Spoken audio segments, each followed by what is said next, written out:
Hey everyone, I'm Megyn Kelly. Welcome to the Megyn Kelly Show and happy Monday. Hold on tight. This is going to be a history-making news week. At this hour, former President Donald Trump is leaving his Mar-a-Lago estate to head to New York City. Why? Because there he will face criminal charges, likely stemming from a hush money payment allegedly made to a porn star 7 years ago. Well, it was made. The question is, was it made with his knowledge?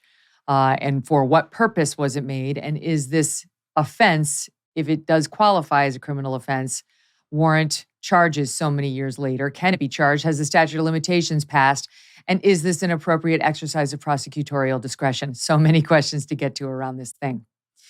Mr. Trump is expected to be fingerprinted and will likely sit for a mugshot that will undoubtedly become the corporate media's defining image of the 21st century. Joining me now to discuss it all, someone who knows the Manhattan court system very well, and of course has been a trial attorney in very, very high-profile cases from Harvey Weinstein. Harvey Weinstein has now been retained to represent Ghislaine Maxwell. You name it. Arthur Aidala has been involved in several of the biggest high-profile cases we've had in New York over the past couple of decades. Trial attorney and managing partner of Aidala, Bertuna, and Kamins. Also with me, Dave Aronberg. Now, Dave is the state attorney. He's a prosecutor for Palm Beach County, Florida, where Mar-a-Lago happens to be located. And he can give us some insights on what the DA and his strategy may be here. If you're like me, you're growing more and more concerned about the future. The market's all over the place, inflation, highest level in 40 years. Interest rates are skyrocketing, market experts predicting a recession and using scary terms like economic hurricane. If you want to protect your future, call the precious metal dealer American Hartford Gold. They can show you how to protect your savings and retirement accounts by diversifying your portfolio with physical gold and silver. All it takes to get started is a short phone call. And they will have physical gold and silver delivered right to your door or inside your IRA or 401k, even easier. And they keep it simple. This is the highest rated firm in the country with an A+ rating from the Better Business Bureau and thousands of satisfied clients. And right now, as an exclusive offer for our fans, if you call them at this moment, they will give you up to $1,500 of free silver and a free safe too on qualifying orders. Don't wait, call now. Call 866-518-2955. 866-518-2955 or text Megyn, that's MEGYN, to 65532. Again, that's 866-518-2955 or text MEGYN to 65532. Guys, thank you so much for joining me on what feels like a historic day. I mean, certainly tomorrow is, but the trip north has presumably begun. Trump said he'd be leaving around right now to head up to New York and deal with this. Good gracious. Let me start with you on it, Arthur, as our big New York trial attorney. What do you make of what's happening right now? Well, I just want to read you a text I just got from Joe Tacopina, Mr. Trump's attorney. I can't wait for tomorrow to be over, honestly. I have his other trial in 3 weeks. So just so everybody knows, I went to high school with Mr. Tacopina. He was a year ahead of me and looks much older than I do. But we also then wound up working in the Brooklyn District Attorney's office together. We also shared office space together. So I know Joe very well. So I just want to make that clear because, I may be a little biased. I'm being totally honest. Wait, when he says I have the other case in 3 weeks, what's he referring to? The civil case that's in federal court about a sex crime, but it's a civil thing because those statute of limitations are clearly way gone. In front of a very storied Southern District judge, Judge Lewis Kaplan, appointed by Clinton, and that's the case that actually brought Mr. Tacopina into Trump's world. Well, actually, Megyn, the case that the reason why Mr. Trump knows of Mr. Tacopina. I'm already confused. Confused. All right, so I'll back up. Joe, like the federal sex crimes case against Donald Trump? It's Correct. the E. Jean Carroll case, Megyn. Thank you. Oh, that one. Oh, that's nonsense. Okay, that's the civil trial. Yeah, that's what I said. The civil. Yeah. Okay, I thought we were talking about criminal. That's a civil trial by the woman who claims he assaulted her years ago. Oh, whatever. So Trump's got about 200 civil cases against him right now, so I'm less interested in that. But I get it. Tacopina's handling that. That one's actually going to trial. And the way Joe came into Trump's world is Kimberly Guilfoyle, who obviously you and I know, has a long-term relationship with Joe from TV. And when she had to be interviewed on I believe the January 6th stuff, she had Joe do that. And then the ball went rolling from there. First to do the civil case, which starts in 3 weeks, and then to do the criminal case, which is tomorrow's case. Okay, got it. All right, so the audience by this point has heard most of these stats, but of course this is the first time in U.S. history that we've ever seen the indictment of a former sitting U.S. president. I mean, it's absolutely stunning. Sitting. He's not sitting. Of a former, I said of a former sitting U.S. president, of a former U.S. president. And so that in and of itself makes it extraordinary. I think it's horrible too. I think it helps Trump politically. I really do. We'll get into all this. I really think it helps him politically, but it's horrible for the country. And it's going to be horrible for him to go through. And it's going to be horrible for us to go through. It's horrible for the system, if you ask my opinion. I mean, I was an intern in that office. My dad worked in that office for many years under Frank Hogan. I was obviously a prosecutor in New York City. I've been a criminal defense attorney. I've been in that world for 50 years. My whole life I've been in and out of that building between my dad and myself. And it's just, this is not the case. Mr. Trump may have some big issues in Georgia. He may have some big issues in Mar-a-Lago about the documents. I read today that they subpoenaed the Secret Service agents about the Mar-a-Lago case and the document case. But this case, there's no victim here. Let's just say it's 100% accurate. There is no victim. And in your introduction, you talked about prosecutorial discretion. And that's why Cy Vance, the previous prosecutor, who I believe was on one of the big shows yesterday, Meet the Press, said, he wouldn't really get into why he didn't prosecute Trump, even though it's the same evidence that he had 16 months ago as Alvin Bragg has today. Well, because he used his prosecutorial discretion, that this was not the case that needed to be brought. There's not going to be a family sitting behind the prosecutor tomorrow saying, thank you for bringing justice to my family, whether it's for violent crime, financial crime. There's not going to be someone there from the IRS saying, thank you for bringing the millions of dollars that Mr. Trump cheated us back into the fold. It's a victimless crime, even under the worst case scenario. So why bring it? Why abuse, in my opinion, your prosecutorial discretion? I don't know the answer to that question. Alvin Bragg said that he bragged when he was running, pardon the pun, Alvin bragged, that he had gone after Trump, I think sued him over 100 times. In the past, and that he would prosecute him if they put him in the DA's office. And then he won a very tight race. And he was put in the DA's office. At first, he didn't prosecute. Then somebody from his office resigned in protest saying you should go after him on all these alleged business crimes. Why didn't you do it? You're weak. And so then he brings this case. And even that guy who wrote the book saying you're weak, you should have gone after him on the business crimes, is calling this a zombie case, saying this wasn't it. This wasn't the one. There's so many other good things you could have done against him, but it's very clearly a political move. And, it's being cheered in some circles. It's being, a lot of Democrats even are very worried about this, Dave. But I will say, just to bring the audience up to speed, he's right. There's no victim. This stems from a payment of $130,000. We think, just to be very transparent, we don't know. We haven't seen the indictment. It gets unveiled tomorrow at the arraignment. So the speculation is based on pre-indictment reporting. We think it stems from a $130,000 payment that was made by Michael Cohen, Trump's fixer/lawyer, back in 16, to stop her from going public with an interlude she had with Donald Trump, a sexual interlude. He denies it ever happened. She allegedly was saying, I'm going to come out with it. I may file a lawsuit based on it. She was represented by Michael Avenatti, who's also weighing in on this. And the allegation is that Trump, through his fixer, Michael Cohen, paid her $130,000 to make it go away. Now, if that's all that had happened, Alvin Bragg would admit he has no claim against Donald Trump. Alvin Bragg, the New York DA, gets involved because he says, you know what Trump then did? Trump then wrote down that $130,000 payment on his books in a way that hid it from tax authorities and New York State authorities and said it was just legal payments to Cohen. And that was dishonest. Well, that's normally a misdemeanor. But Alvin Bragg says I can elevate it to a felony because it was done to cover up another crime. What was the other crime? The alleged violation of federal election law. That was that $130,000 payment right before an election. Well, that's only a felony. That's only a violation of federal election law if you do it for the sole purpose. Your sole purpose has to be to make your electoral chances be better. It can't be to make Melania happier, to make myself not be as embarrassed when Barron Trump sees a porn star saying we had sex in the newspaper. Very high bar. It's why the federal prosecutors didn't bring it, in my view. They declined. They knew all this. They were going after Cohen on a bunch of other things. He was like, I got this one too. They had him plead guilty to it, but they knew all about this. In time to charge him at the federal level, decided not to do it. So now here's Alvin Bragg having promised to get Trump and under all this pressure. And what does he do? He files the charge.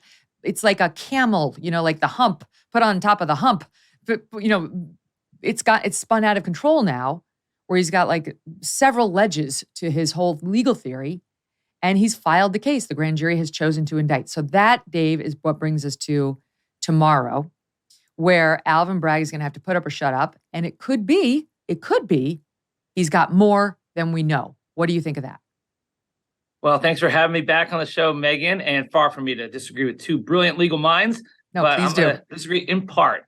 First off, I would say this. I have said from the beginning, this looks like the fourth out of four cases against Donald Trump that's swirling around him as far as the strength of the case. I think the Mar-a-Lago documents, that's the greatest threat to Trump's future freedom.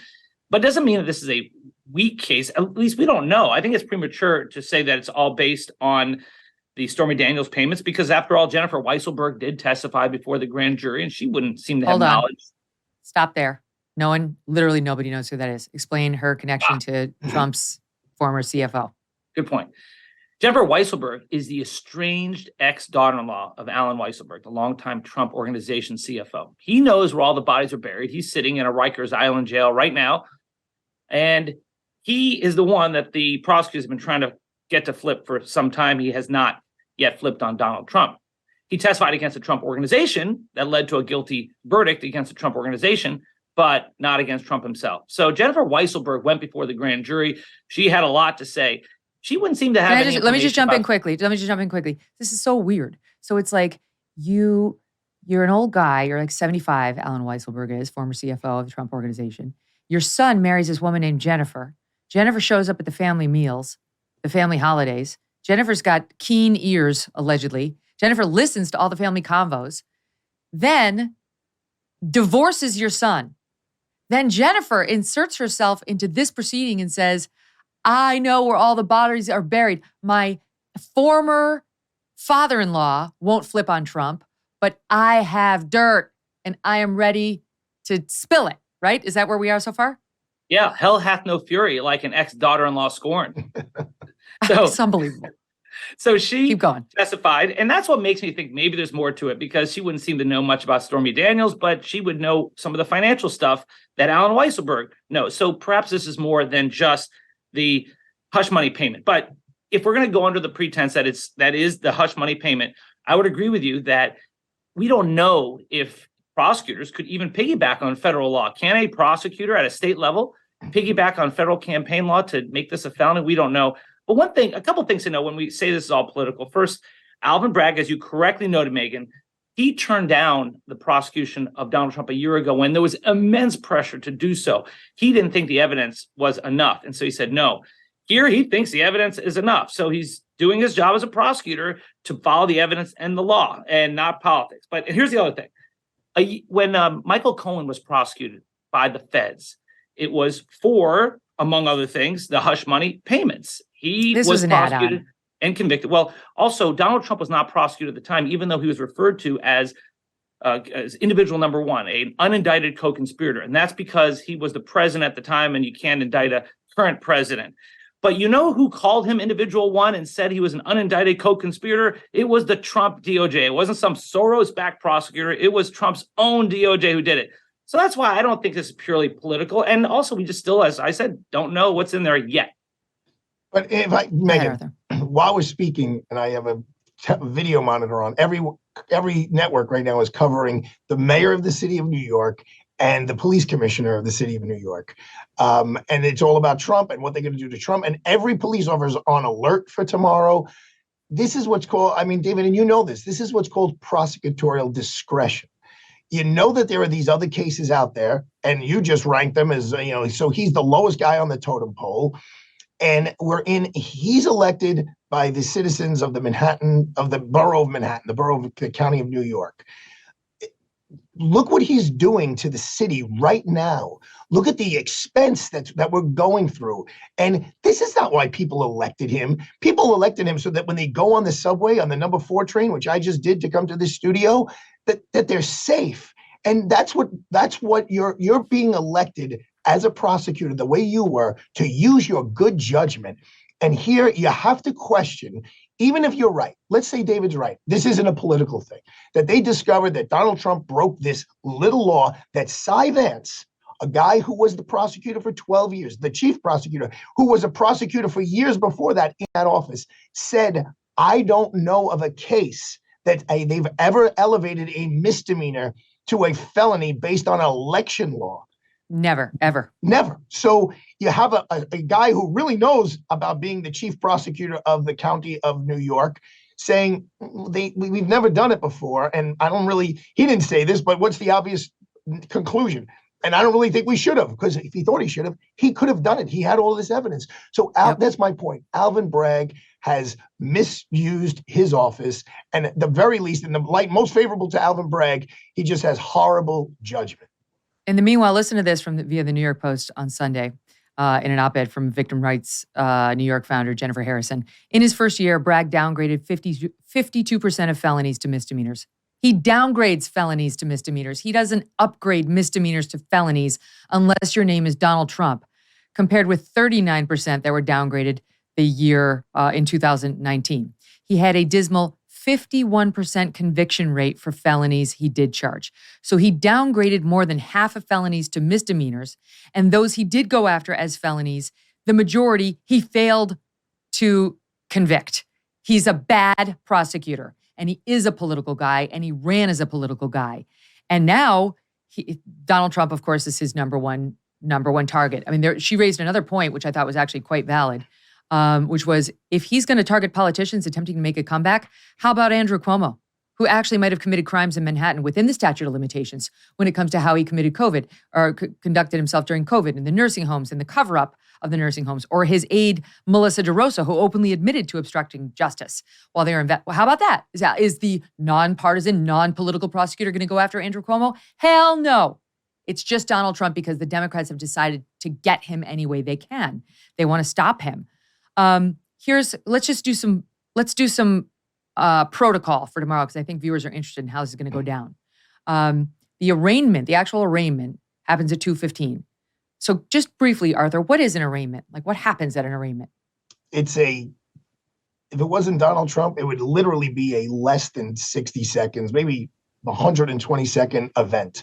The client stands next to the defense attorney at a table before a judge. At the other table, right next to them, is one or two prosecutors. The clerk stands up and says, this is the case of the people of the state of New York versus Donald J. Trump. Mr. Defense Attorney, have you received a copy of the indictment? Yes. Do you waive its public reading? Because you're entitled to have it read out loud to the public, but Mr. Tacopina or Ms. Nicholas will say, yes, we waived it. We don't need you to read it. How does your client plead? Not guilty. Okay. The judge will just say, all right, why don't we put this on in 30 or 45 days for a conference to see if the prosecutors have complied with their discovery, which under these new bail laws also encompass discovery laws, which means evidence has to be turned over much more quickly than in the past. And that's it. They'll pick a date, and the date will have already been picked beforehand. They won't do it right at the bench. Tacopina says they're going to plead loudly and proudly not guilty. At this proceeding. It's 2 words. It's not that hard. But the interesting part also, guilty. Even when we talk about like 215, my law firm represents the New York State court officers. The Secret Service is running the whole show, right? They have to protect the president, the former president of the United States. So in that, it may be in the exact courtroom where I tried the Harvey Weinstein case. When I tried that case, when we would walk outside the courtroom, the media was like within a foot of us, right? They were behind, the metal barricades, but they were very, very close. I cannot imagine that Secret Service is going to allow that to happen. I'm sure everyone is going to be pushed back. I'm sure everyone is going to be far away. I'm sure if I don't have a case on in that building that day, as many people as I know, it would be difficult for me to get into the courthouse. I'm sure that they're going to restrict access to that building severely. That's why the mayor and the police commissioner are having a press conference as we speak about all the security protocols that are going to be going on. So I wouldn't be surprised, Megyn, if there's a bait and switch. You don't need, Donald Trump is supposed to surrender very early tomorrow morning, between 6 We have a.m. and about 8 7 million a.m. people in the city, but over 20 million people when all the workers come in. This is obviously happening on a work day. You got 20 Right. plus So million he's supposed people. to go in there between They got a lot to 6 manage. between 6 and 7 a.m. He'll be brought into he's supposed to be brought in through the side door, 1 Hogan Place. Once he goes in the building. Between 6 right and to the- 7 a.m.? Well, I thought it was just a Yes. couple of hours before the 2:15 arraignment. This is going to happen as early as 6 and 7 a.m. tomorrow? That's when they're saying, that's my sources are saying they want him in there Oh. very early. Interesting. And the That's other news. people are saying, well, if he comes in there at 7 a.m., we don't need to do the arraignment at 2. We could do the arraignment at 11. But so I think there's a lot of, that's why I'm just, What happens in the pregame there at 6 or 7 a.m.? okay, so he'll go in with the Secret Service. He'll be met downstairs by detective investigators from the Manhattan DA's office and brought up into the Manhattan District Attorney's office, into the detective investigators room. And that's where the famous mugshot will take place. And he'll be fingerprinted. Typically. Wait, weird question. Very weird. But if you don't like your mugshot, do you get a second go? Is it like a DMV where they show it to you once? And you can be No, like, I do not think that's going to happen. And it'll One be and done. interesting. Okay. It'll be interesting to see, does Donald Trump smile? Does he keep a serious face? Like, how is he going to handle that? He'll then be fingerprinted. And typically in precincts now, there is no ink. You put your hand on just a piece of glass. It's all virtual. Both those two things, the picture and the fingerprints, get sent to Albany. I think you know about Albany, Megyn. Is there a to moment, make love sure- Albany, but wait, is there a moment at which they say, Donald J. Trump, you are under arrest for the following crimes, No. and then his rights get read to him? No, Okay, that they're not doesn't going to happen. do that. His rights would only be read to him if they were going to try to question him. But And there's an agreement we read that they will not handcuff him. Is that normal? Not typically. It's not, but it's not normal to come in with Secret Service guys. So I just had one of these. It's called an ex-indictment. It's when you get indicted before you actually get arrested. So that's what happened here. And in the case that I had in that office with these prosecutors, they did handcuff my guy going from point A to point B. And he was a man in his 40s who never had any problems in his life with the law. And it was a paper crime, just like this one is. No violence associated with it. But they're not going to, the Secret Service is not going to allow Donald Trump to be handcuffed. There's a lot of protocols, a lot of coordination, because you have Secret Service, you have the DIs from the Manhattan DA's office, and then you have the New York State court officers who take over once he heads to the courtroom. And he does not need to leave the building to go from the district attorney's office into the courtroom. There's an elevator that joins them. So there'll be no outside perp walk kind of situation. He'll then go into that courtroom, and as I said, it'll be a 2-minute situation. And then how he leaves the courthouse will be very interesting. Will there be any cameras inside the court? That's totally 100% in the judge's discretion. I don't know what he's going to do. I would doubt it. If I'm betting $20, I'm going to doubt it. He's going to let those courtroom artists make their money, and they'll make a lot of money. Sketching Donald Trump standing there with his lawyers, on either side of him with the judge. You know how those things work. And those courtroom artists will make a lot of money. I could see this judge not even in any way, shape, or form trying to make any kind of spectacle out of this. People know what Donald Trump looks like. It's not like they need a photograph of him to see what he looks like there. It's really just for the purpose of prejudice. All right, I'm going to ask you about this judge in 1 second because I want to know what you think of this judge. But Dave, let me ask you first. There's been speculation about whether this judge might issue a gag order, which I understand. I mean, you think about a gag order, you think, well, that's there probably mostly to protect the defendant and his right to a fair trial. So if Donald Trump doesn't want one, will he issue one? But it's really there to protect both sides' right to a fair trial. The people also have a right to a fair trial. And without a gag order, I mean, Trump's already planning tomorrow night at 8:15 at Mar-a-Lago. It's 8:15 or 8, a massive, speech. He's inviting various people saying, would you like to come? It's almost a loyalty test at this point. Would you like to come to Mar-a-Lago and be there for the president's remarks? So what do you think the odds are that this judge will enter a gag order? I think a condition of his pretrial release, the judge may instruct Trump not to criticize prosecutors and the judge himself. Now, maybe that's just wishful thinking. I think the greatest threat to Trump is that a gag order will be imposed and then he will be unable to live by it. And then he could get sentenced to 30 days in jail before the trial. So he's got to worry about that. I think his lawyers, and Arthur knows his lawyers better than I do, but I think his lawyers probably want some sort of restriction because they know every time that Donald Trump speaks about the case, he hurts himself. He makes admissions. He contradicts his other stories. On the other hand, they may not want a full gag order that would set a trap for Trump to be sentenced to jail because I don't know if he could abide by it. So I think the court will instruct Trump. I don't know if he's going to issue the gag order right away. I think at some point he may have to, because you can't go around and call the prosecutor a criminal, a communist, corrupt, and the same thing for the judge. Judges don't like that either. They wear the black robes and they, you stand up when they walk in the room. They don't like being criticized like that either. I agree with David. What do you think on that? I agree with David. I think Judge Merchant will do something, will say something. In New York, and I'm sure it's the same in Florida, there are ethical issues regarding lawyers making out-of-court statements about the case that they're involved in. And, I had to tread lightly when I was representing both Lawrence Taylor and Harvey Weinstein, because, you want to defend your client in the court of public opinion because these are public people and that matters to them. And it matters to Donald Trump much more than the other two people I just spoke about because he still wants to be the president of the United States. He's running right now. Excuse me? He's running right now. I mean, that's one of the things that lends the absurdity but there's to this. There's an ethical rule for Mr. Tacopina and Ms. Susan Nicholas about saying anything outside of the court about their case that could be considered any kind of jury intimidation, any kind of witness intimidation. Does that apply to Trump? No, it doesn't apply to Trump. But then the judge can warn Mr. Trump.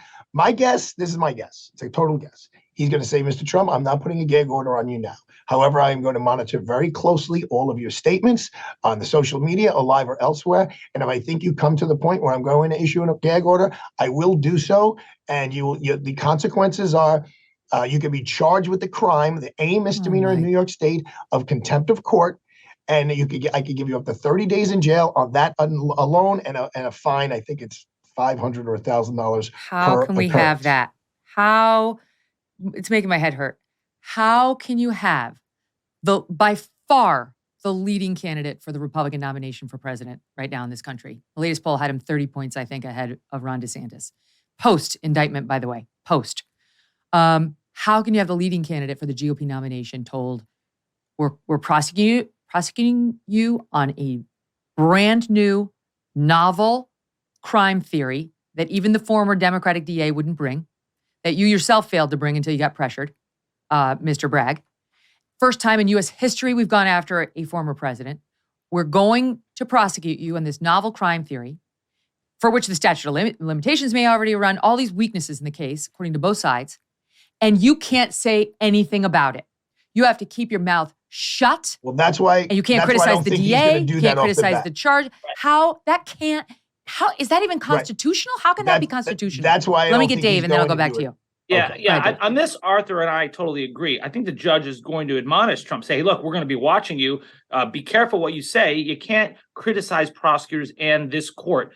But I don't think they're going to impose a gag order yet. It may down the line happen, but not yet. And also, even if the gag order is imposed, I think it'll be a partial gag order. It will not prohibit Trump from talking about the case, but it'll prohibit him from bashing the prosecutors and the process and the witnesses. He could do it yesterday. He could do it this morning. He could do it this morning. He could do it yesterday, but he can't do it after the arraignment because some magical cloak of protection comes down over Alvin Bragg. Yes, but that's the truth, Megyn. Yes, that's correct. Once you are that's indicted, annoying. Once you're arraigned, then that magical cloak comes out, and a judge now has control and power over you. But you see the position Trump is in? Because unlike any other defendant, literally every media company in America will be devoting full-time coverage to this, and 99% of them will be anti-Trump. So he is up against the universe saying, look at this terrible indictment. It's got new juicy stuff. let's latch on to the new Jennifer Weisselberg stuff. By the way, there's a long piece in the New York Post about whether she's credible or not. It's actually very interesting. They're saying she's a PR lover that intentionally inserted herself into this. And Michael Cohen is it's just, what are you saying? Michael Cohen has obviously got massive problems and so on. So how can it be that every newspaper, every cable show, every broadcast network is going to slam, and Trump has to be like, I'm a good little boy. I can't say anything about the mean Alvin Bragg. I mean, it's so unprecedented, Arthur. I don't know that they'll be able to enforce this to keep him silent. Enforce it. I mean, they can enforce it. Whether Trump abides by it or not is a different story. They will charge him. Look, I don't think it's going to happen tomorrow. I think the judge will say, I understand, you need to defend yourself, and I'm allowing you to do so, but I'm going to monitor how fiery basically your language is and whether it's intimidating to people who would be witnesses in this case, or if it's so incendant, whatever the big word is, fiery, that you're going to intimidate jurors or influence jurors like inappropriately. But if he does that, the law in New York is the judge has to have a very clear ruling as to what the parameters are. I don't think that's going to happen tomorrow, but the judge could call him back at any time. So tomorrow night at 8:15, when he has that rally, if he says some crazy stuff, the judge could call Mr. Tacopina and Ms. Nicholas and say, I want your client back here tomorrow at 3 p.m. Oh my God. Because I'm issuing a gag order. And if he violates it, they're going to sit Trump's ass in jail for 30 days per violation. Well, my God. Megyn, also, it's ahead, already Dave. a crime if you try to intimidate witnesses, if you try to obstruct. And so he is getting closer to the line when he says some of the inflammatory, incendiary stuff, Arthur, that Thank you. I appreciate he's been saying. So it's already a separate crime. And I don't think Alvin Bragg's charging him with those crimes, but I think he's going to leave it up to the judge to step in if he does cross the line. Mm-hmm. Wasn't Cy Vance saying that as well yesterday on Meet the Press, that if I were Trump, I'd be very worried, I'd be very careful about what I say publicly, because there are other crimes once you've been charged that can be slapped on you really quickly that may be even stronger than this crime. So like you said, jury intimidation or intimidation of the judge, which he does not want to add to his list of legal woes. Just want to correct, I said the New York Post had a piece about Jennifer Weisselberg. It was the Daily Beast, which is a much more friendly publication to the anti-Trump side. And I will say this about her, just to follow up on what you were saying, Dave. This woman, they're reporting she did not actually testify before this grand jury, but that she was there testifying before a different grand jury in a case unrelated to Trump. So we're not 100% sure whether she actually wound up in front of the Trump grand jury or not. But they said she had walked into the DA's office midday Monday, claimed to reporters staking out the grand jury that she was about to help prosecutors nail Trump on something that's, quote, bigger than any taxes, paper, insurance, banks, insurance. It's bigger than money, she claimed. However, quoting from the Daily Beast, in the hours after making her claims, two sources with direct knowledge of the investigation told the Daily Beast that Weisselberg had merely used the intense media focus on the case to bring attention to herself. Her attorney, who has guided her through previous interviews with investigators about the Trump org, did not accompany her on Monday. And they say her media stunt casts doubt on her reliability as a witness, could prevent investigators from using her to testify in the future about anything about Team Trump. Very interesting. I mean, you never know. These things bring out such a weird cast of characters who are like, look at me. My left side's my best. If you wouldn't mind just shooting me with the Klieg lights. And as I said, now Avenatti's weighing in from prison about he thinks this case stinks. Avenatti, the one who shoved us down our throats with Stormy Daniels in the beginning, who now is sitting in prison. Presidential candidate Avenatti. He was running for president. Remember, Megyn? Yeah, he was. Now he's in the pokey for 11 years, and he's still commenting, and the news is reporting it. And this one's actually kind of interesting. So I'll tell you what he's saying, and then I want to talk about what's going to happen. How long is this case? Could this case get resolved before the presidential election? What if it doesn't? What if it does? And he gets convicted? I got so many more questions. Arthur and Dave, stick around after this quick break. They'll be back with much more great info. Sure, you could go to Brazil or Colombia and get some drastic stuff done to your face. But why would you do that? Here's a real review from Genucel.com. Listen, Claire writes in, quote, I absolutely love Genucel. My skin feels so good, tighter, younger, with a more even tone, and I only used it for a week. My advice for everyone, take a before picture. Jim writes in with another point. He writes, wife loves it. Ever since I purchased it for her, things got much more interesting after dark. Oh, Jim, enough said. It's true. Nothing works like Genucel because it's a family recipe for over 20 years, made by a compounding pharmacist in small batches and always safe, cruelty-free, and natural. I put it on my sensitive skin and I've never had a reaction. And I've had a reaction to virtually every over-the-counter product you can get at the department store and elsewhere. I love Genucel for that reason. Right now, you can go to Genucel.com/MK60 and save over 70% off Genucel's most popular package, all their best stuff, featuring their ultra retinol and their dark spot corrector. Don't wait, go to Genucel.com/MK60. All orders upgraded to free shipping, and every subscription order includes a complimentary spring spa box with now three, count them, spa essentials also free. Limited time, visit now, Genucel.com/MK60, GENUCEL.com/MK60, Genucel.com/MK60. We're told that Trump has left Mar-a-Lago. He is about to go wheels up down in West Palm Beach. They are awaiting, the media, a shot of him walking up the stairs onto his airplane. And you can bet the same will be true when it's wheels down here in New York on what truly is history in the making. Whether you think it's disgraceful or cause for celebration, as some in the media do, it's history, and that's for sure. I do think, I said this at the National Review Institute event that I attended on Thursday, before he'd been indicted.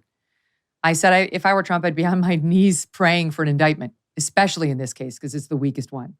It's not because anybody wants to be indicted. And I understand the reporting is by Maggie Haberman and the New York Times and others that Trump is genuinely rattled by this. Of course. He could go to prison. It's a New York jury. He's not going to be charged or tried in Texas. He's going to be charged in Manhattan. It went 87% for Joe Biden. This is not, it's complicated because Trump has a long history in the city. So he's not exactly loathed by everybody. Before he ran for president, was kind of beloved, but things have changed. So you don't want this, as a human. But as a political matter, like I said, he's up almost 30 points over Ron DeSantis now, and he took in $4+ million just in the first 24 hours after the indictment was alleged. And he could get this whole case kicked on the papers. Could he not, Dave? Joe Tacopina, his lawyer, has said he's not going to make a motion to dismiss tomorrow. He said that would be theater. That's not going to happen.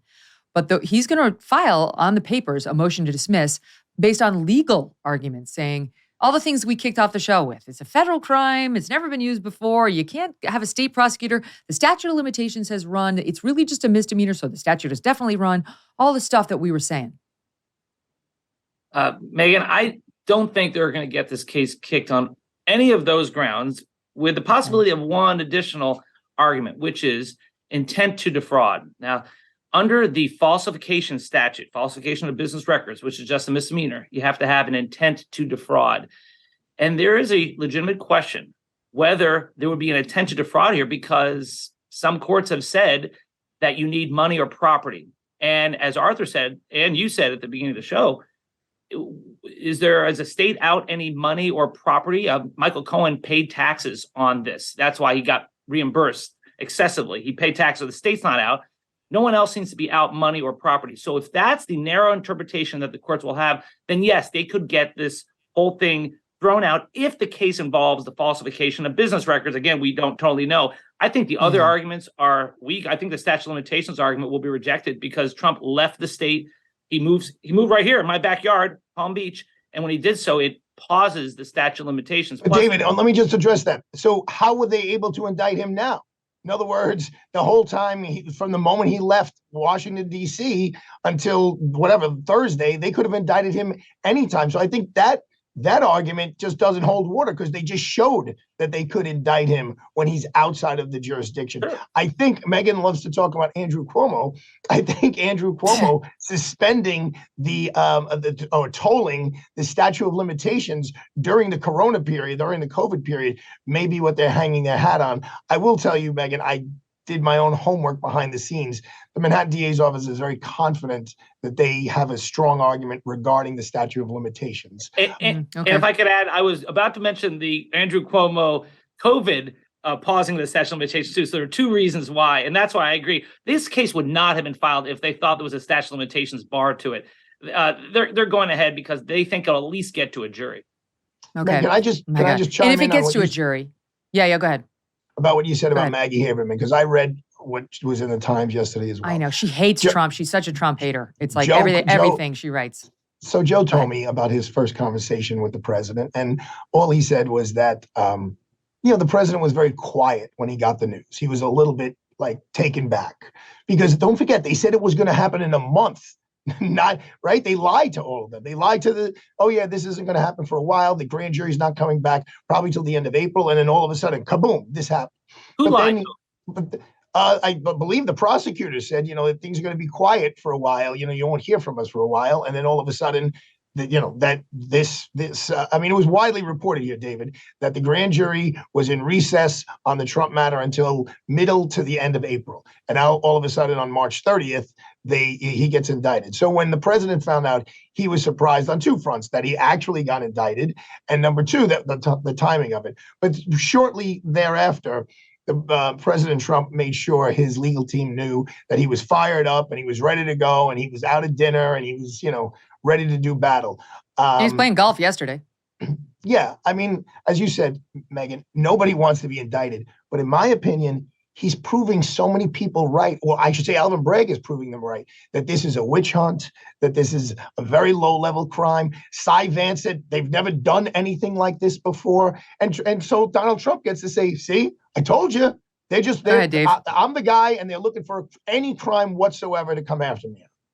Just to respond to Arthur on that, I saw the Cy Vance interviews, and Cy Vance said the reason why his office didn't pursue this particular matter was because he was asked by the Southern District of New York, Bill Barr's Justice Department, to stand down.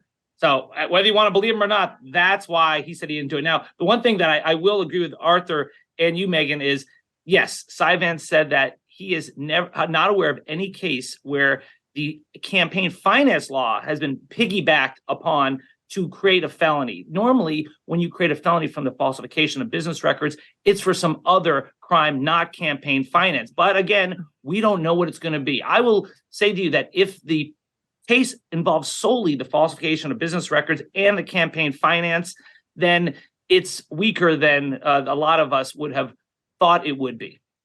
No, it's an important asterisk. We got all we know is 32 counts. And the media's like, ooh, 32 counts. Now, that could just be repetitive. It could have been like, and on January 1st, you entered the falsification. And on February 1st, you entered a falsification. Like, it could be the same crime spaced out. Right. It could very much in a conspiracy case. So, or it could be new stuff that we don't know about yet. And we need to keep an open mind to see, well, what do you have there? Whether it would ever get to the level of, people like Arthur, people like me, believing that the prosecutorial discretion was appropriately exercised. And that just means even when you think you have a crime committed, it's up to you, the DA, whether to prosecute it, whether it's in the interests of justice in the country or your state to prosecute it. And that in politics are not supposed to be at play. So we'll keep an open mind to it. But first I want to tell you this. We've got, two updates for you before we show this video. Mayor Eric Adams telling the Trump supporters today, control yourselves. Control yourselves. Lovely. Says New York City is our home, not a playground for your misplaced anger. Oh, well, who are you to tell me my anger's misplaced? Maybe my anger's righteous, sir.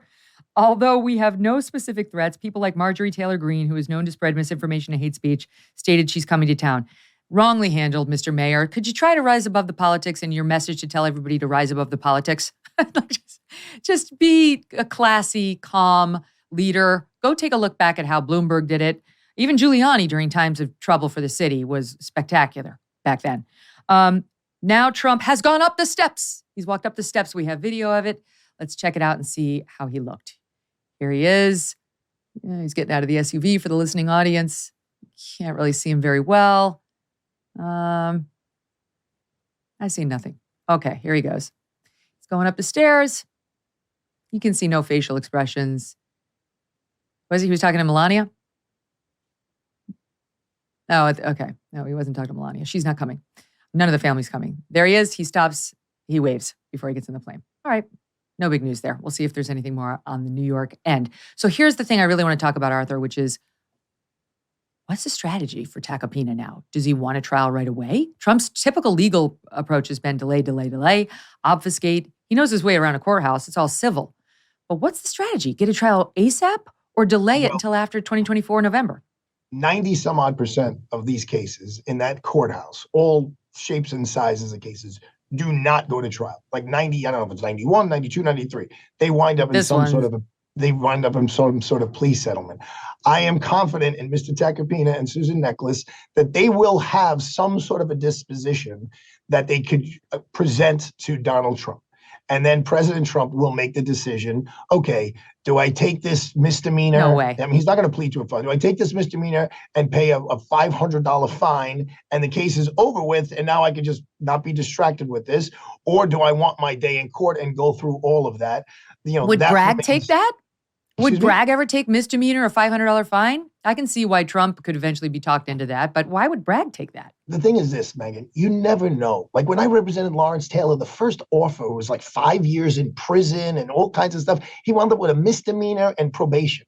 So you never know what happens and what changes.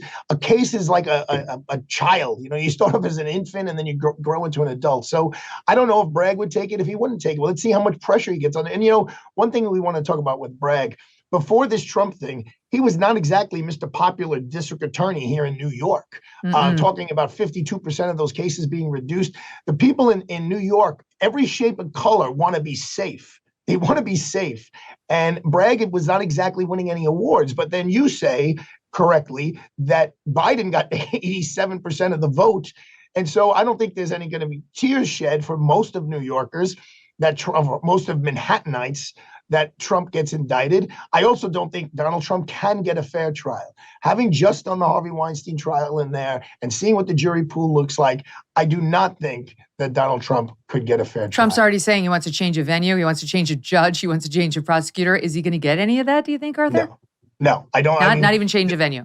When I handed in the motion to the appellate division for change of venue for Harvey Weinstein, the clerk looked at me and smiled and said, Arthur, where would you like to change the venue to? Mars? Everyone knows about this case. Everyone's got an opinion on it. No one's granting you a change of venue. And Trump's going to say, how about Mississippi? Alabama? It's got to be in the state of New York. So it's got to be in Albany, Binghamton, Rochester, Buffalo. Staten Island. How about that? I don't think so. Yeah, If I could just say one more thing before we have to go, I know about the media coverage. And this is where I'm going to throw my objectivity out of the window or subjectivity out of the window. Regarding Mr. Tacopina, what the late night hosts have done to Joe Tacopina, they would never dream of saying the things against Mr. Tacopina about Ben Crump, who is another fine lawyer. They said that Joe Tacopina's office is in the back of the Bada Bing strip club, that he was conceived in Rudy Giuliani's ashtray in his Lincoln Town car. What? The duplicity and just nastiness and actual prejudice and racism is just crazy.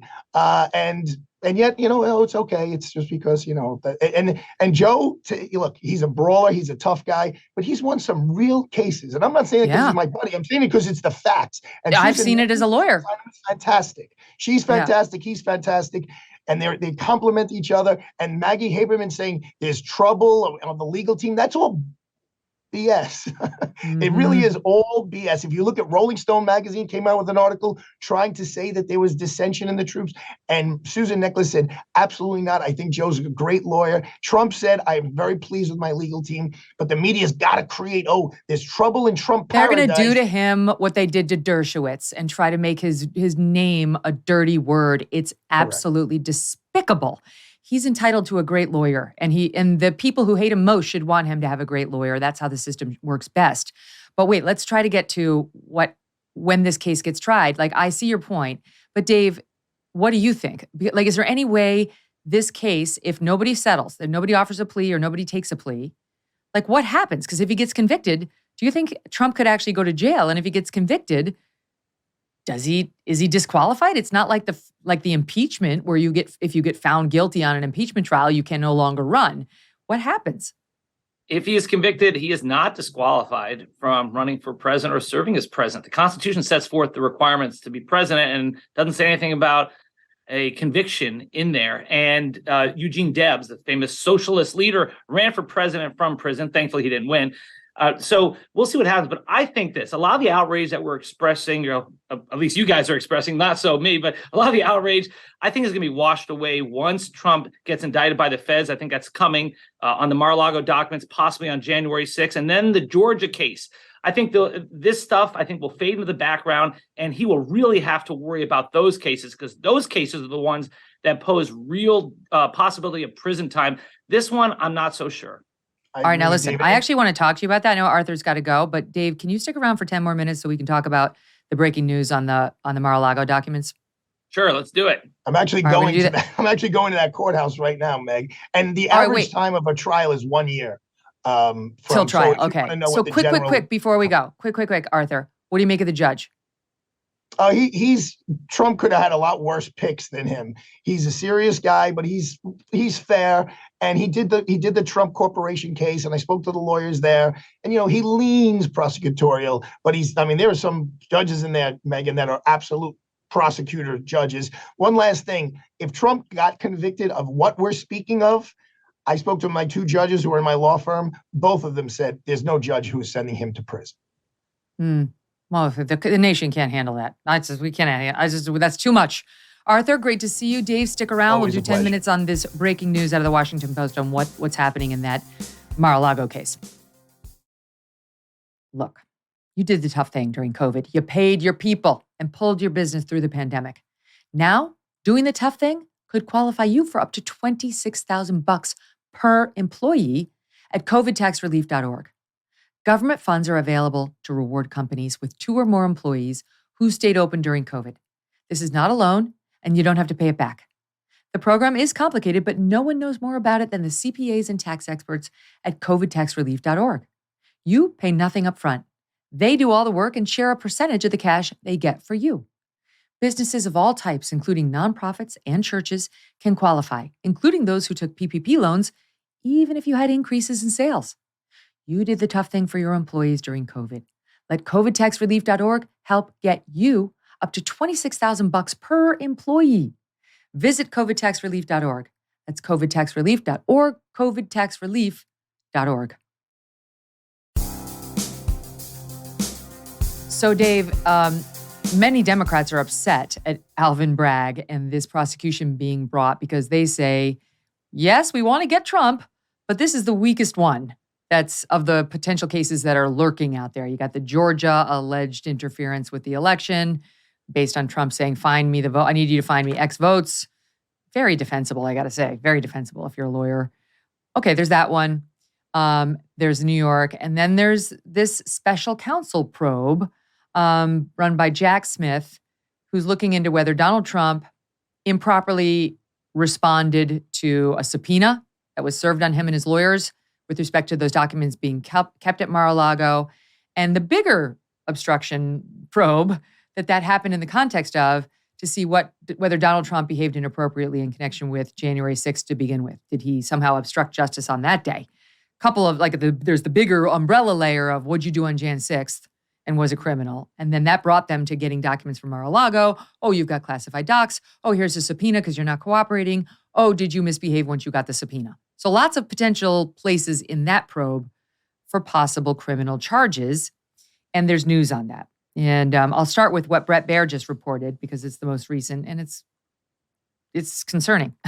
Bret Baier reporting today, Fox News is told multiple U.S. Secret Service agents connected to former President Donald Trump have been subpoenaed and are expected to testify before that D.C. grand jury, likely on Friday. This is a Today tweet. The grand jury appearances are related to the special counsel Jack Smith probe into the handling of classified documents at Mar-a-Lago. So they're going to drag U.S. Secret Service agents connected to Trump before that grand jury. This, as the Washington Post is reporting that the obstruction case against Trump in general appears to be getting much more intense. They don't report the Secret Service piece of it.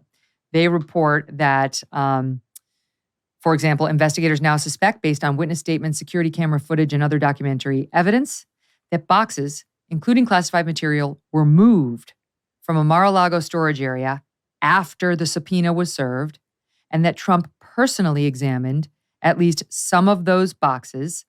Washington Post reported back in October that someone who works for Trump, his valet, Walt Nauta, had told investigators he moved boxes at Mar-a-Lago at the former president's instruction after the subpoena was issued, after matters.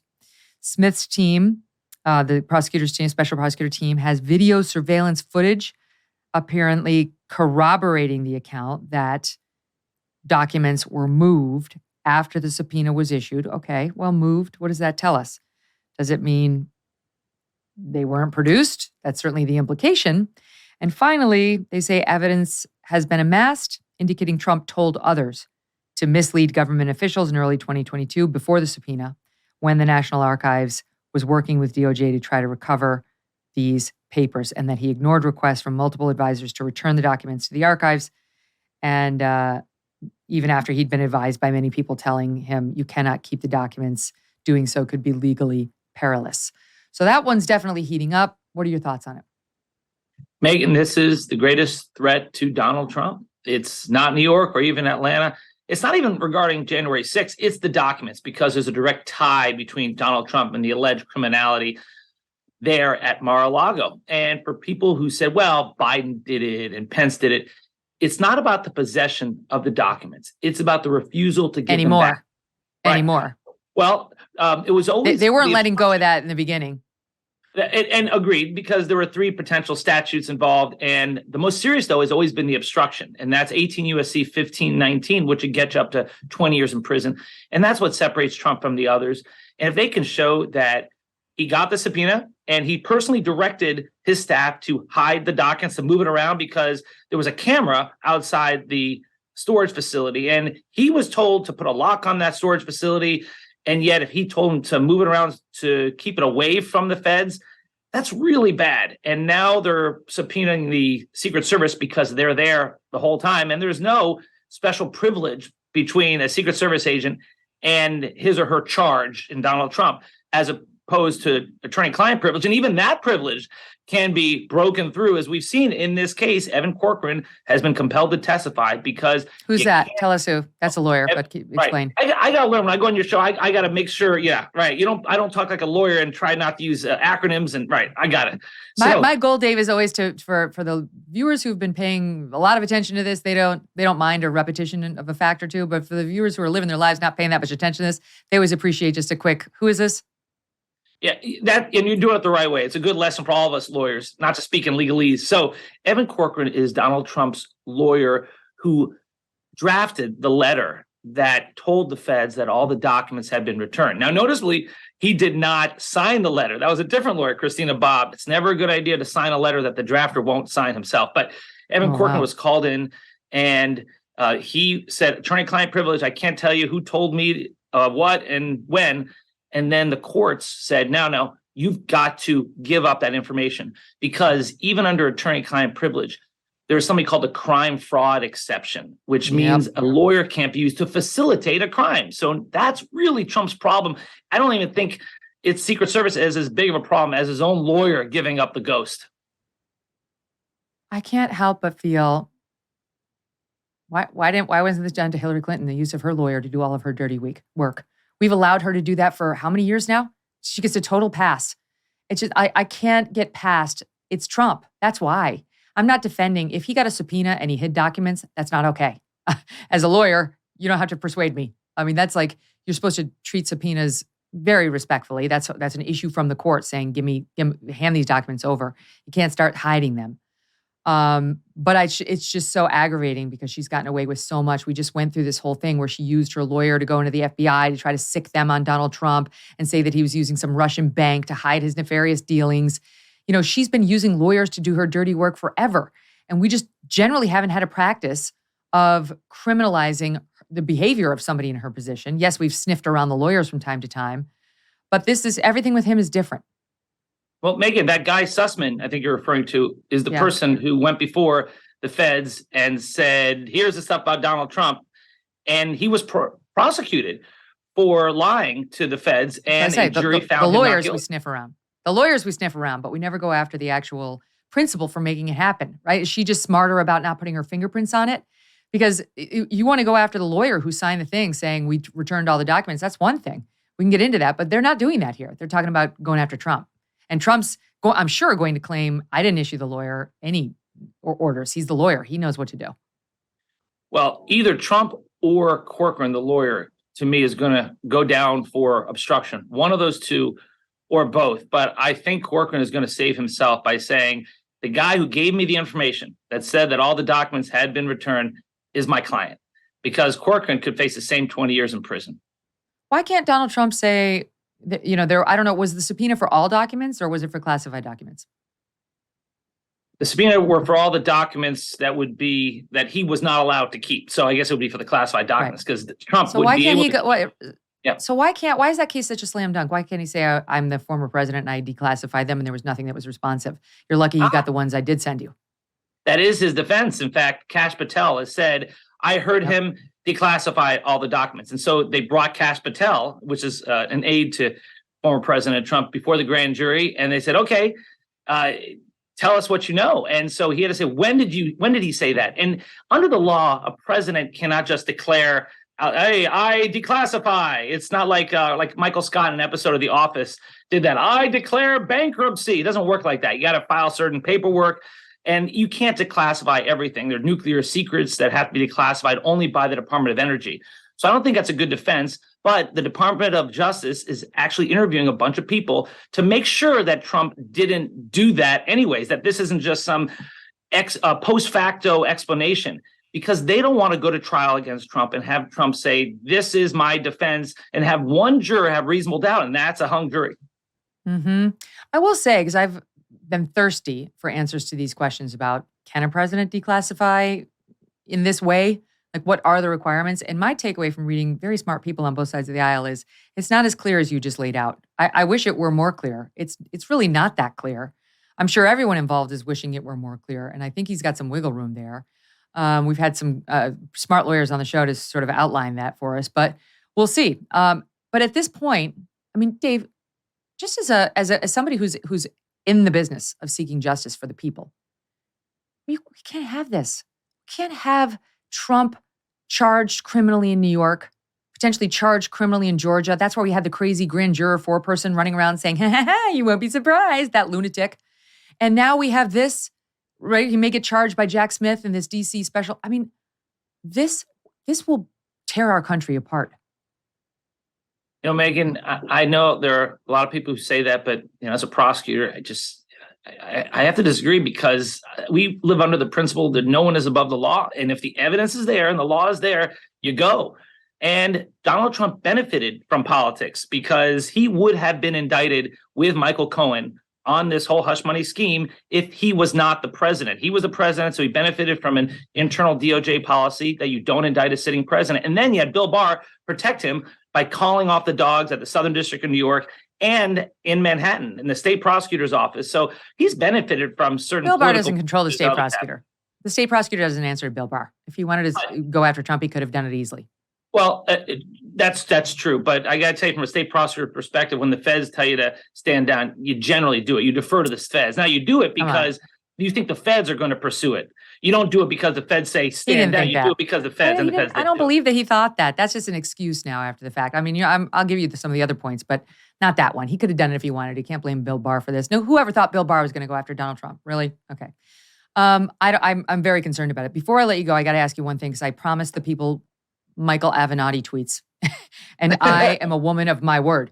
So Avenatti somehow is sitting in prison tweeting. I mean, do they have social media? Does he have an iPhone in prison? I don't get it. Maybe he's like sending letters and having somebody else tweet for him. But here is what he tweeted. Rule: if you have to meet with a witness over 20 times, he's speaking of Michael Cohen, to get to the alleged facts and truth, run, in all caps. Because you've got yourself a terrible witness who cannot be trusted and might just crater your career and your reputation. Michael Cohen does have severe credibility problems. He goes on, there are many critical facts and pieces of evidence, texts, emails, etc., relating to this hush money scandal that have yet to see the light of day. And he knows, because he represented Stormy. And they will unfortunately be very damaging to the prosecution if Trump stands trial. At this point, you simply cannot build a case on the testimony of Cohen and Daniels.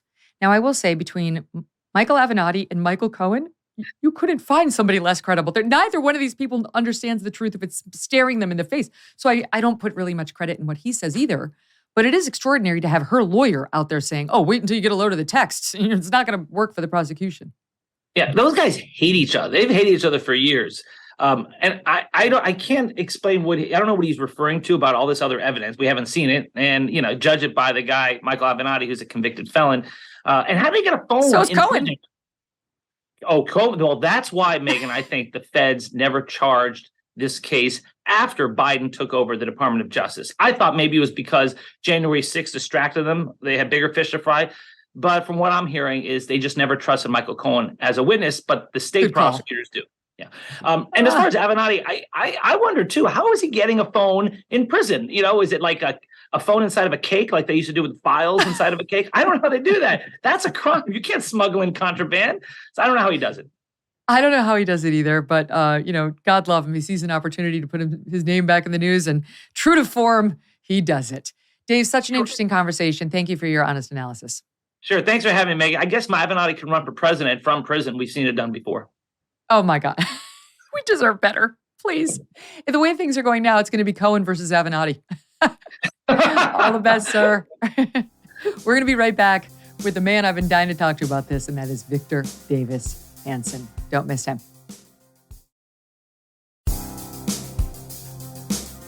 In the days since Donald Trump's indictment, which we have yet to see, again, we expect it to be made public at the arraignment on Tuesday, the GOP field has grown. Former Arkansas Governor Asa Hutchinson becoming the latest to throw his hat in the ring. He says Trump needs to drop out, but as of now, it would appear that the American public does not agree. Not only is Trump leading in the latest polls, one poll shows his lead has increased substantially since news of his indictment broke.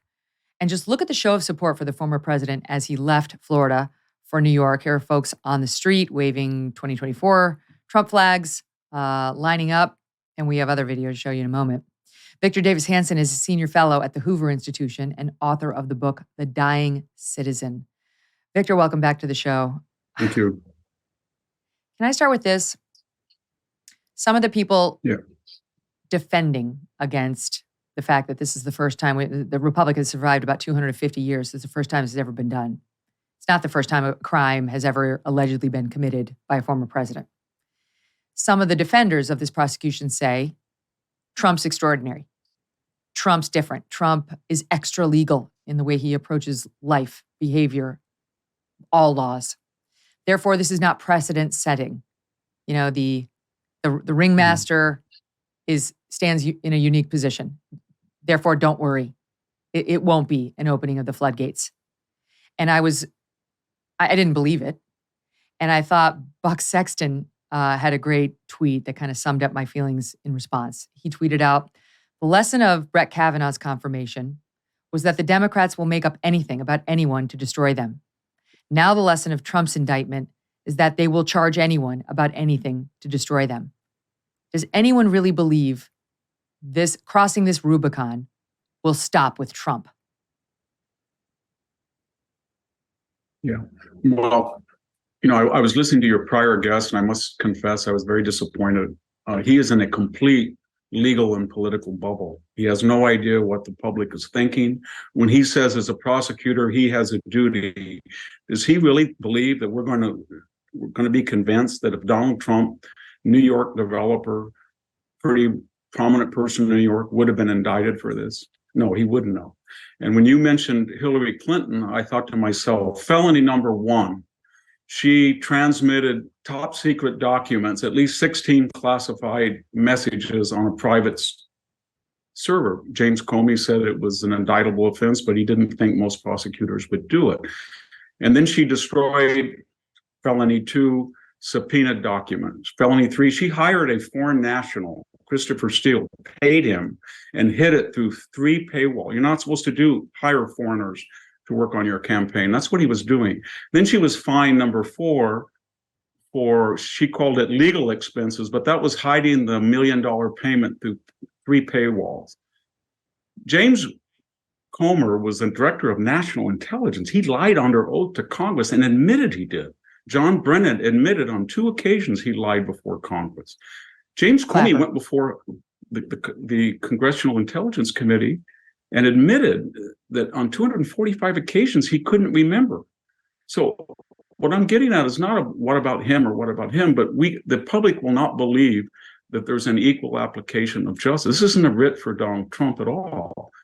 But they're never going to convince anybody that in this particular case, they just happen to go after Trump because this is a statute which they apply equally to every other prominent political figure. They don't. Yeah. And to try to suggest that they do is an insult to a person's intelligence. And then the other thing is this argument that he's been serial. Yes, he's reckless. Yes, he's on the edge. He's always on the razor's edge. Yes, he's different than most candidates. But we were told that Robert Mueller, the same vocabulary has been using. I hear it all the time on the media. Walls are closing in on Donald Trump. Walls are closing in. It's everywhere. Bombshell disclosure. And even your guest was telling us in detail what he's been told about the Mar-a-Lago and why that's going to be a more important case. Why doesn't he tell us what he's been told about the Joe Biden investigation? It's very strange how one professional prosecutor has no leaks whatsoever about the investigation of Joe Biden, which has a very different protocol, how they're according him deference. And we hear all of these leaks coming from lawyers about this other investigation. And when you look back at it, Russian disinformation, we heard the same thing, and it was a complete hoax. Same thing about the Hunter laptop disinformation. It was a complete hoax. And I don't know about the first impeachment, but my God, if the charge was that he was suspending or holding up offensive weapons that the Obama administration did not approve, but he did, and which were ultimately delivered because he had some crazy idea that the Biden family had leveraged Ukrainians using their positions in government, i.e. Biden's, for largesse. That seemed to me a pretty legitimate concern. So what I'm getting at is it's a political matter. And when he says, well, your guest said, well, he's really got a lot of exposure with the Mar-a-Lago. And I'm not a lawyer, so I don't know about the prerogatives of how you declassify a document, the actual legalities of saying that you can or cannot. But Joe Biden had there's no such questions about him as vice president. He can't do it. And yet, I don't think as I said, I don't think the law, I don't think the procedure is anywhere near as clear as Dave says it is. I've looked as a lawyer. I'm open-minded to show me what it is, and then we'll figure out whether he followed it. It's really not that clear. But I think each of those potential, he's right that this is the weakest one, but each of the others has potential liabilities, because once you go after a former president for papers which could have been handled administratively, and you have a president that has, as a vice president, took out papers for years. We're not talking about months. They've been in violation of the law for years in a garage that's not as secure as Mar-a-Lago. You're not going to be able to convince the public that that's an equal application of justice. But let me ask you this, Victor. So what Dave says, what many defenders of this prosecution regarding the Mar-a-Lago documents say, is everything changed when Trump defied the subpoena. It was one thing to have the documents, could have returned them at any time. They tried to work with him, but then he basically lied. He lied through his lawyer and saying, oh, we've returned them all. And that was a lie. And they claim, according to the Washington Post, they're going to have him on camera moving the documents. If he did that, that's wrong. But there's a lie of commission, Megyn, and there's a lie of omission. And for the period of 2017 to the present, Joe Biden, in fact, lied to the U.S. government when de facto he didn't tell us that he had classified documents illegally in his possession in at least 1, 2, or maybe 3 unsecured locations. That's a lie. All he had to do was say, I have them. And he didn't reveal that until a third party found that out. And the third party didn't have a classification. Let me ask you another question. Here's my problem on that one. Here's my own answer on that one to my question. Okay, it's bad. You shouldn't lie. You certainly shouldn't hide documents while under subpoena. Although, if you have the power to declassify them and they're declassified and they're only asking for classified, now we're in a different territory. But why don't we know what Joe Biden did with Hunter Biden? Why don't we know how he's been compromised financially with respect to the doings of his son? Why isn't Hunter Biden under arrest? Why has it taken 3+ years for us to figure out that Hunter Biden's committed crimes with respect to drugs and guns, and he lied explicitly on his gun application form and so on? In the case of Joe Biden, it's because they won't investigate. They have refused refused to look into him in this relationship. And in the case of Hunter Biden, we have no answers. We don't know why. And so it's hard to get worked up about the Donald Trump subpoena. That's where I am on it. It's really hard to get worked up because it's a double standard. I am. And the Mar-a-Lago writ is politically impossible because once they indict him, the special counsel, there's going to be an uproar because of Michael Pence and especially Joe Biden. And I think the more that and remember, they're leaking about the prosecutors, as your guest seems to have knowledge about. I was kind of shocked that he was telling us that he hears and this may happen. And why doesn't he have that same detail of information about the Biden matter? He doesn't. Because they're he's a state attorney in Florida, in the Mar-a-Lago jurisdiction. So he does presumably have sources there. Yeah. Well, he doesn't have sources about Joe Biden, apparently. Nobody does, because it's ironclad, closed, because they're conducting a quote unquote in a professional manner, which they don't apply to other people. So I think what the American people are saying, Megyn, is they're getting sick and tired of the legal profession coming on and trying to convince people that they have these standards and protocols and they believe in the American jurisprudence that it's applied equitably. It wasn't with January 6th and the 120 days of rioting and mayhem, and it wasn't with any of these things. It wasn't with the Mueller investigation. It wasn't with the laptop disinformation. These same people, I can remember almost chapter and verse they told us, and they were experts, the same level of expertise that Hunter's laptop was likely Russian disinformation. And they used their expertise. And people are getting sick of it. And that's the problem. And we have all of these precedents. Donald Trump is a very volatile person. Everybody understands that. But he has now been the first president since Andrew Johnson to be impeached in his first term. That's one of the things the founders said that was very dangerous, to impeach a president in his first term when you have an election as a referendum coming up. He's the first president that was ever impeached twice. He's the first president who was tried in an impeachment trial as a private citizen. You could even say he's the first president that the FBI director had a private conversation recorded on a government document and then leaked it to the media for the express purpose of getting a special counsel to try him. So these are all things that are unique. We have never had this. And now he's the first president to have his home raided in retirement, and he's the first president to be indicted by a local prosecutor. We know what's going to happen. When this lawyer, I don't want to be derogatory, but when he said that all prosecutors have to follow the law, well, then what he's basically saying is that there's going to be hundreds of local, state, federal prosecutors. It may be conservative, and at various instances, the Hunter Biden's living in Malibu. This is going to be a free game. They can all file writs. Maybe they're not serious, maybe they are serious, but the purpose will be what?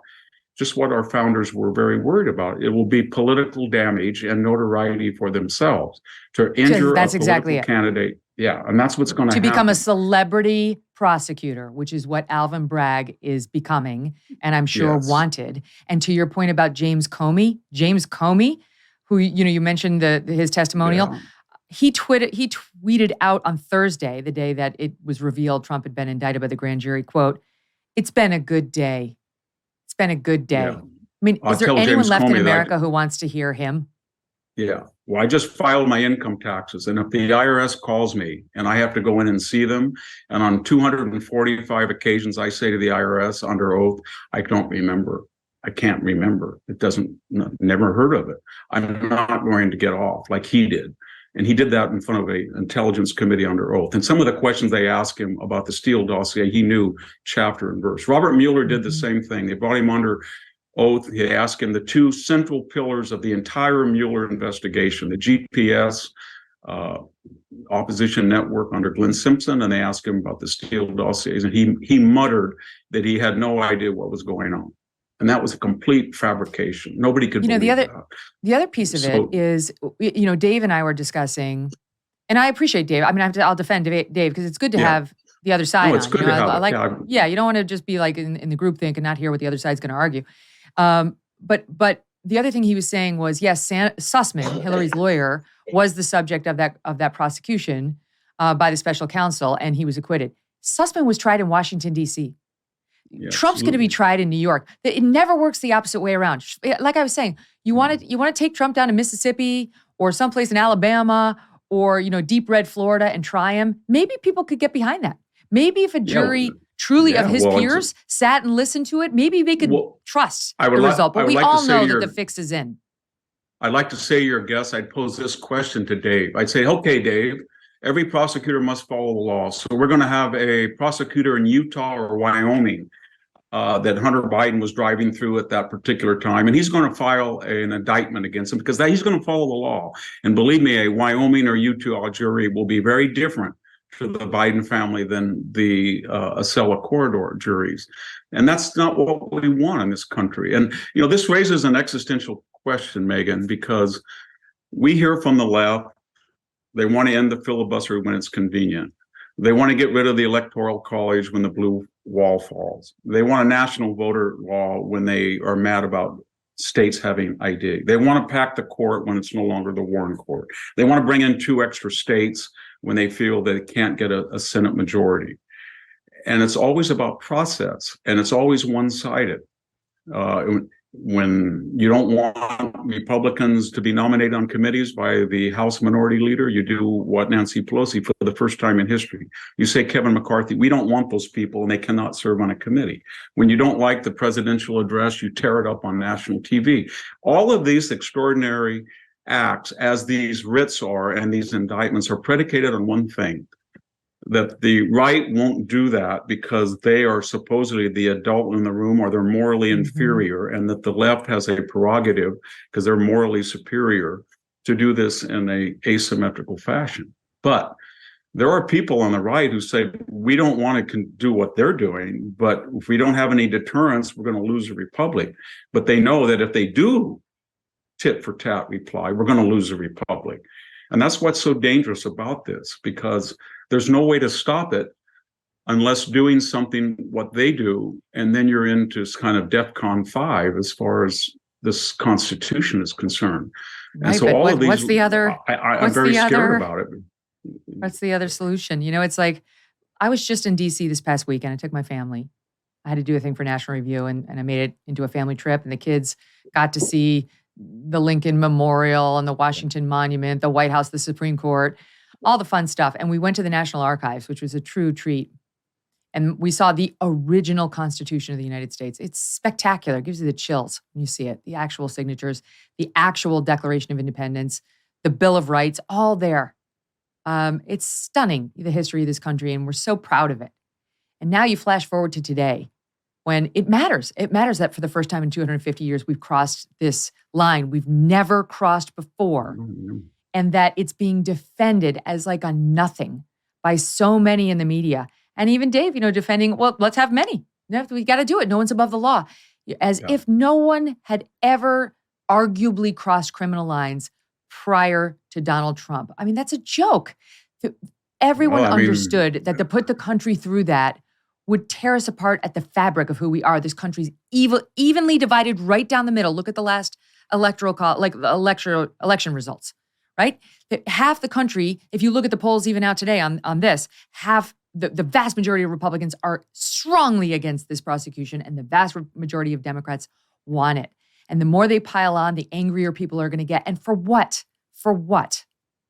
Well, we know for what. I mean, I went back and looked at the first impeachment testimonies, and one of the themes, it was thematic among all the Democratic Congress people, was what made it especially egregious, they claimed, with Trump's phone call, was that Joe Biden was going to be the likely nominee, and therefore Trump, and they used this in that impeachment argument, was trying to take out a viable political candidate. Well, this is exactly what's going on.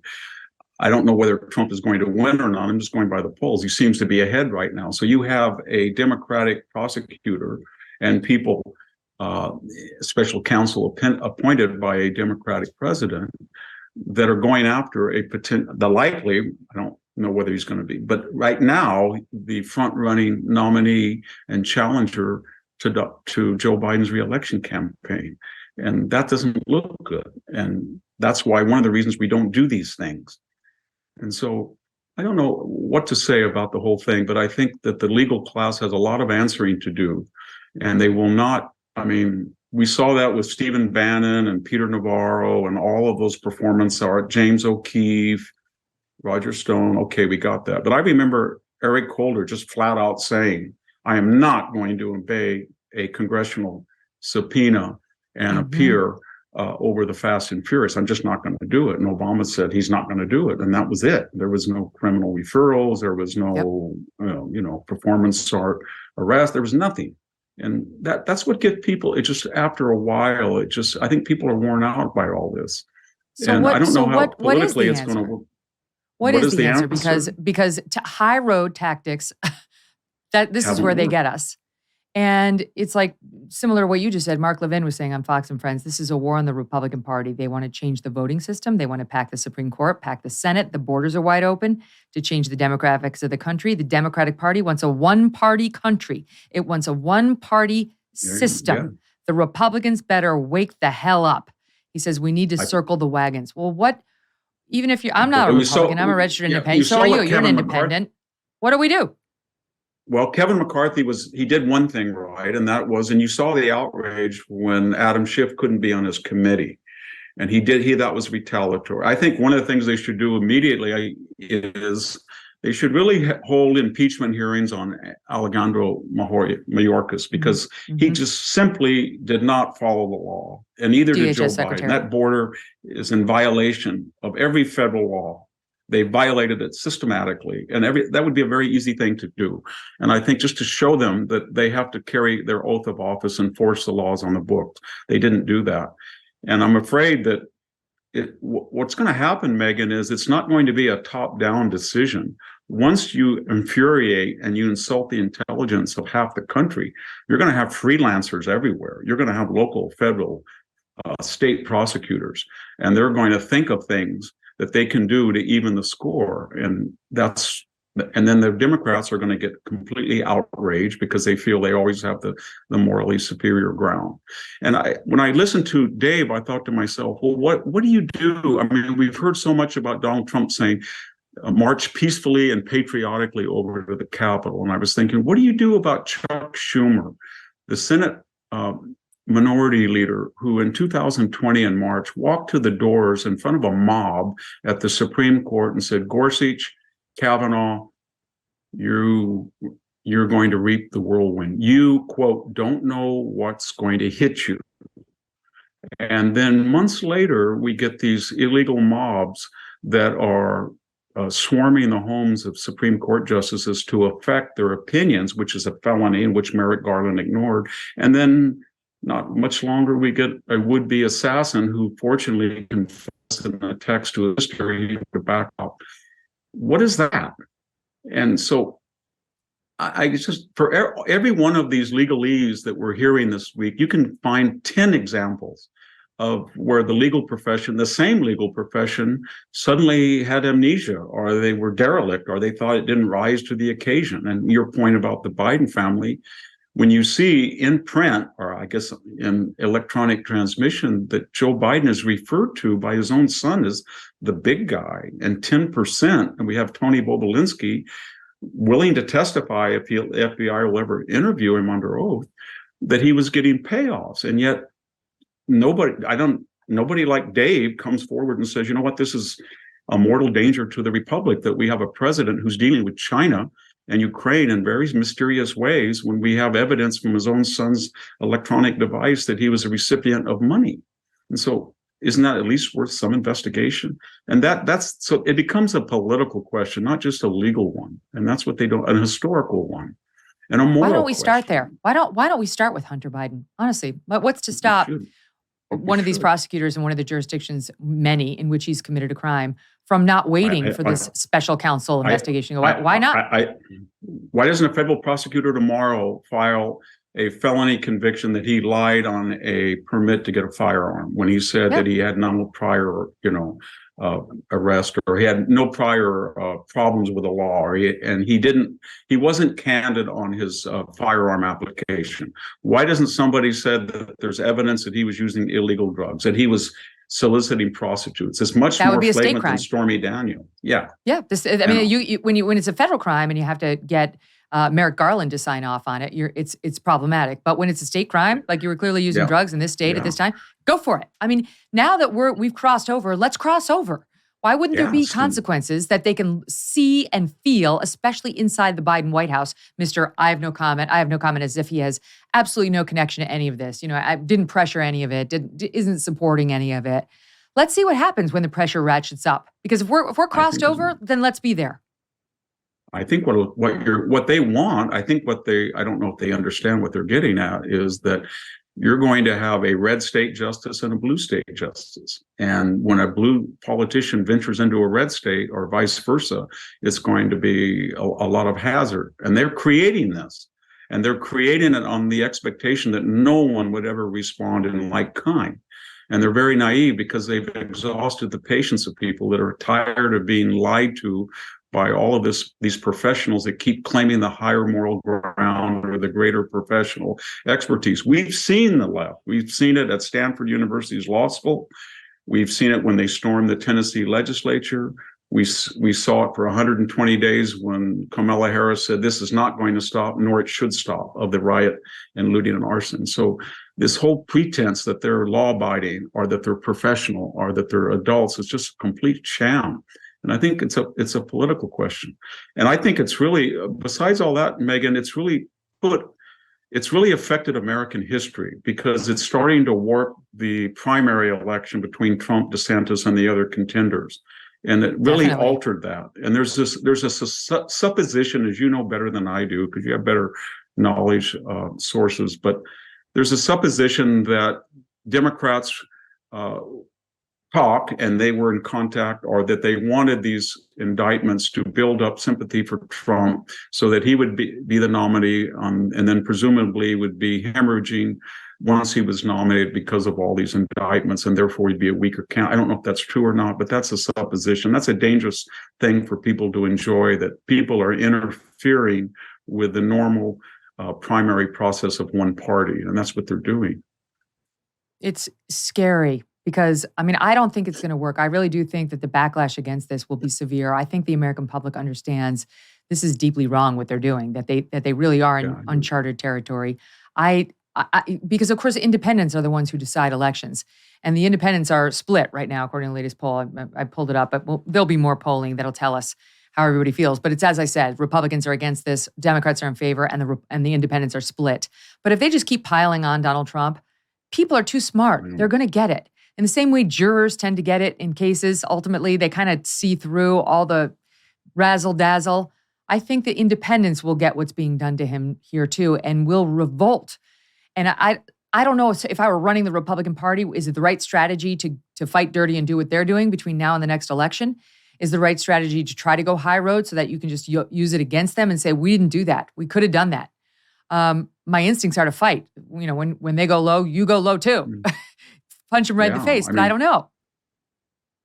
When he talked about the Georgia call, Dave did, the incriminating line was, I need to find 15,000. It wasn't go get me. Is there 15,000 votes and anybody's overlooked? That was a stupid thing to say, but is it a criminal thing to say? I don't think so. But you have Molly Ball, the Time journalist, who wrote, as you remember, in February of 2021, a lengthy essay, and she used the word conspiracy a lot, and cabal interchangeably, but as euphemisms. She thought they were wonderful.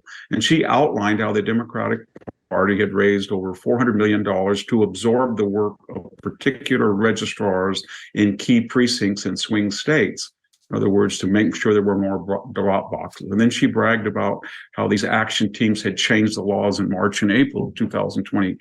And then she even said, this was even more striking, that these Democratic operatives have worked with people in the administration, the campaign, to modulate the protests, that they were ready to protest should Biden lose, and they were ready to make sure that they did not protest if it looked like he was going to win. And it was her words, cabal and conspiracy, not ours. And I thought to myself, what if you had a prosecutor that looked at that in California was a red state, and they went back and looked and asked exactly how that money was used, and did it go into a particular precinct and absorb the work of government registrars in a asymmetrical fashion, which is against the law if it did. And so we can just spend all day thinking of all of these parallels, and they don't seem to be aware of that. They're almost dense. It's new. They're completely. I think once this starts to anybody unfold, once you get a mugshot of Donald Trump, just all bets are off. It's going to inflame tempers. I mean, the GOP base, I think, is going to be very angry about that. I don't think it's going to play the way the Democrats think. They're salivating over it. I think they may rue the day. Let me give you the number, the YouGov poll that Yahoo News /YouGov. So 42% of adults approve of Donald Trump's indictment, 39% disapprove, 19% not sure, right? Right down the middle. Democrats, 69% approve. Republicans, only 12% approve, 66% disapprove, right down the middle. Independents, 43% approve, 37% disapprove, 20% not sure, right down the middle. It's completely falling along partisan lines. Yeah. And that leads me to partisan politics when it comes to the GOP nomination, because this is a very tense time for DeSantis, for Youngkin, forget Asa Hutchinson. DeSantis comes out for the first time and says, political prosecution, Alvin Bragg, thumbs down. This is my paraphrasing, obviously. And then says, I won't extradite him. If it's up to me, I won't extradite him. It's not up to him. Trump's turning himself in. But it was an obvious attempt to appease the MAGA crowd and sort of say, I'm with you.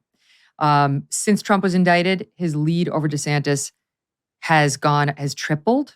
The last poll by, I get the same thing, Yahoo /YouGov. Trump had an 8% lead. Now it's 26 percentage point lead over DeSantis, 57 to 31. It's a huge leap for him, not to mention the fundraising advantage. So how does this affect the primary nomination on the GOP side? Yeah, very quickly, it puts DeSantis in a very tricky position because on the one hand, he has to be sympathetic, which I think he genuinely is, to the egregious treatment of Donald Trump and by extension to conservatives in general. But he's also been thematic throughout his campaign that he doesn't do the gratuitous or the unnecessary tweets or social media posts or slurs or smears that Trump does. And so he can't be in a position of giving him 100% endorsement because he's an opponent, A, and of course, I don't think DeSantis would have got himself, I'm not suggesting anything happened, but there's affidavits that said they didn't, but he wouldn't have been in the situation that Trump got himself in with Stormy Daniels. So he's going to have to accentuate that, but in a weird way that nevertheless shows sympathy to the way Donald Trump is being treated. And I think just to sum up, what's going to happen is it depends a lot on Donald Trump, because if these indictments start happening, and people feel that it's not just an attack on Donald Trump, but it's an attack, as Donald Trump makes the case himself, it's an attack on all conservatives and traditionalists. But if Donald Trump starts to scream and yell and compound his own problem, and if this becomes serial, then I think what will happen if he doesn't stop that, in other words, there's a way to handle this that would be wiser. To be more focused and to be laser-like and to address the charges and to point out the hypocrisies rather than to go off. But if he were to continue to go off, and I don't know whether he will or not, then I think a lot of the empathy will start to wane, but the fundamental question won't. And so a candidate like Youngkin or DeSantis can say, you see what they did to Trump? This is what they're doing to us, and play on that. But they're going to say, but we're not going to give them any margin of error. And we're never going to give them a margin. Our conduct has never given them a chance to do the things they want, but they're capable of it and they want to do it. Something like that. And then I think that would eventually, it would be to their advantage. So a lot depends on Donald Trump, how he handles it. I just keep thinking about these pieces bubbling up, ridiculously accusing Ron DeSantis of being some sort of a pedophile. It's a picture from him 20 plus years ago with his arms around I'm very high angry school. about that. It absolutely. And it just goes to show you they'll stop at nothing. If they get past Trump, they'll make Ron DeSantis into some perverted criminal too. And it's absurd. It's not absolutely true. And it's defamatory. It's unlawful. I mean, in a civil court, you could sue somebody over it. But this is what they're going to do. And so, we just got a boxing target. His name is Bob from My Kids. You can punch Bob in the face. You have to fill the base up with water so Bob doesn't topple. The Republicans could use some practice on Bob because they're going to have to learn how to take off the gloves and punch the media, punch these overreaching Democrats right in the face, like Alvin Bragg. What he's doing is morally wrong, if you ask me, and if you ask Victor, and not if you ask Dave, but that's fine. Difference of opinion, always welcome. Victor Davis Hanson, such a pleasure. Thank you. Thank you. We'll be back tomorrow as Trump is officially, the former president of the United States, is officially arrested, fingerprinted, and sits for his mugshot in the state of New York. We'll be here for you and cover all the angles.